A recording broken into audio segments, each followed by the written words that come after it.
Salut les pilotes, j'ai une super nouvelle à vous annoncer. Je dois vous présenter aujourd'hui mon partenariat. Je ne suis pas seul aujourd'hui parce que je suis avec Nicolas Plançon, le fondateur de NSH Racing. Salut Nicolas. Salut Aurélien, bonjour à tous.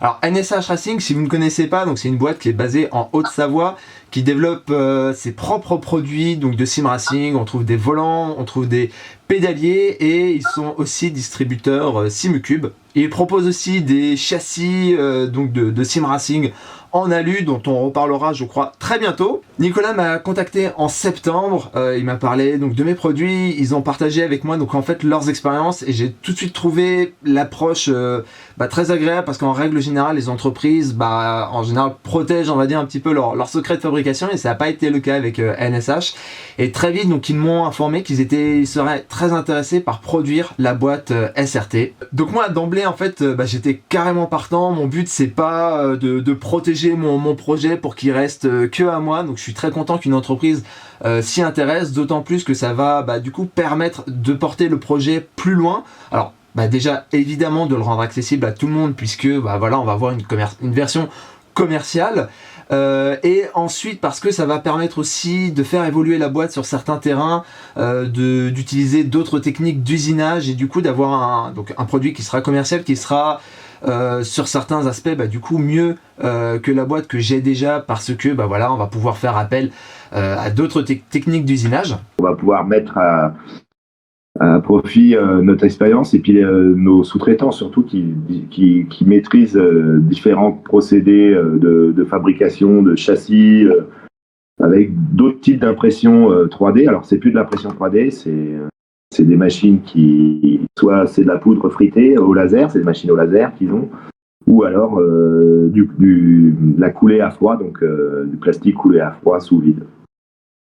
Donc sans aller jusque là dans le moulage ou l'injection à chaud, mais déjà on a beaucoup de techniques différentes qu'on pourrait mettre à profit pour cette boîte.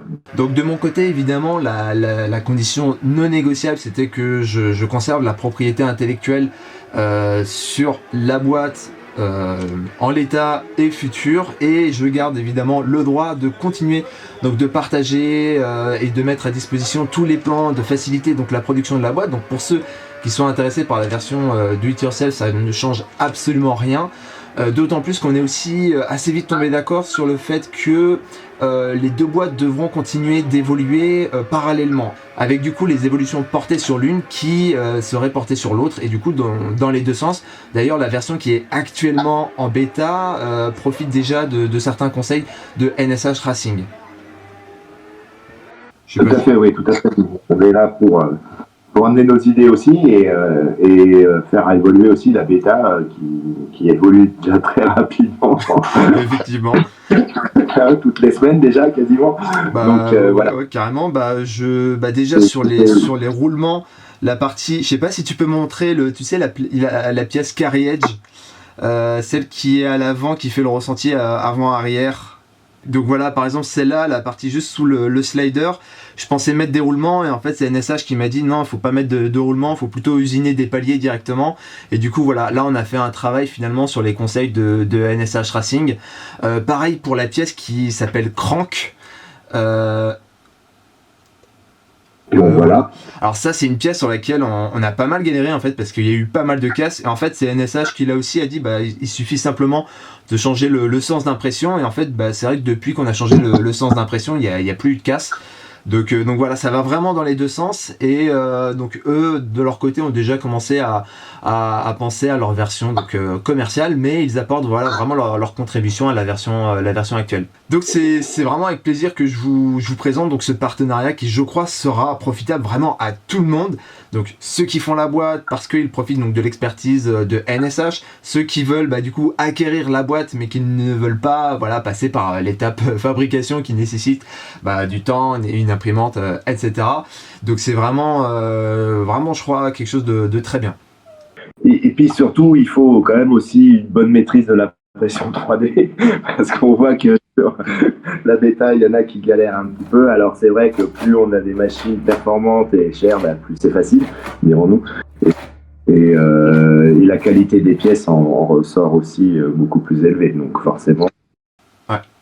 Bah, d'ailleurs, c'est aussi toujours sur le crank où on a déjà une version spécifique pour NSH qui est plus compliquée à imprimer que moi sur mes machines, j'arrive pas à imprimer, mais que eux arrivent à imprimer sans problème. Donc voilà, c'est vraiment, je crois, l'intérêt d'avoir une version commerciale, c'est que bah, très clairement de corriger tous les problèmes qu'on peut éventuellement avoir sur une version do it yourself, quoi.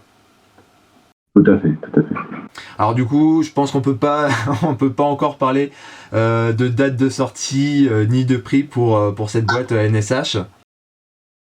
Non, pas du tout, non, pas du tout.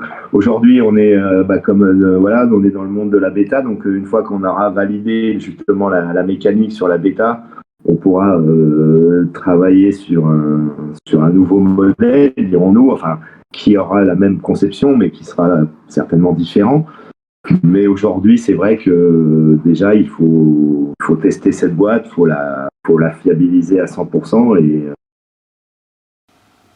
avancer déjà sur ce qui est déjà très très très bien. On a déjà pu la tester nous dans le simulateur. On avait la banane, donc on va apprendre à conduire une vraie voiture. Ah ouais. Simule, donc c'est complètement différent. Et c'est vrai que c'est assez sympa, quoi. C'est vraiment sympa. Ouais. Et du coup, en termes de compatibilité avec vos pédaliers chez NSH? Donc nous là pour le moment, bah voilà, on a déjà testé ta solution à câble qui fonctionne déjà très bien. Nous on a fait un système qui sera rétro-compatible avec l'ensemble des pédaliers hydrauliques, en fait avec l'embrayage hydraulique justement. La nouvelle version sport de notre modèle sport, on est en train de réfléchir comment on va le faire pour le moment, l'adaptation. Mais ouais, c'est la commande à câble sera compatible avec tous les pédaliers qu'on a déjà fait ou qu'on va faire à l'avenir. Ok, super. Et c'est ce qui rend encore plus attractif cette boîte de vitesse. Bien sûr, ouais, c'est le truc qui change tout, hein, ça c'est clair. Ouais, c'est vrai. Bon, après, moi, j'aime bien les voitures à boîte, donc j'en ai eu toute ma jeunesse, donc et c'est vrai que là, comme je te disais, rien que de reprendre la MX5, la série Racing, c'est franchement génial parce que de la conduire avec des palettes, bah, ça n'a rien à voir. Là, tu peux jouer avec l'embrayage et ainsi de suite, et ça devient c'est encore plus naturel qu'un simulateur standard, quoi. C'est vraiment le pied, ouais, c'est vraiment sympa. Donc voilà, faites un tour sur leur page Facebook, je pense que vous verrez donc très vite des actualités par rapport à cette boîte. Moi je retourne dessiner des pièces 3D et bosser sur la documentation de la boîte. Et je vous dis à bientôt. Allez, salut à tous.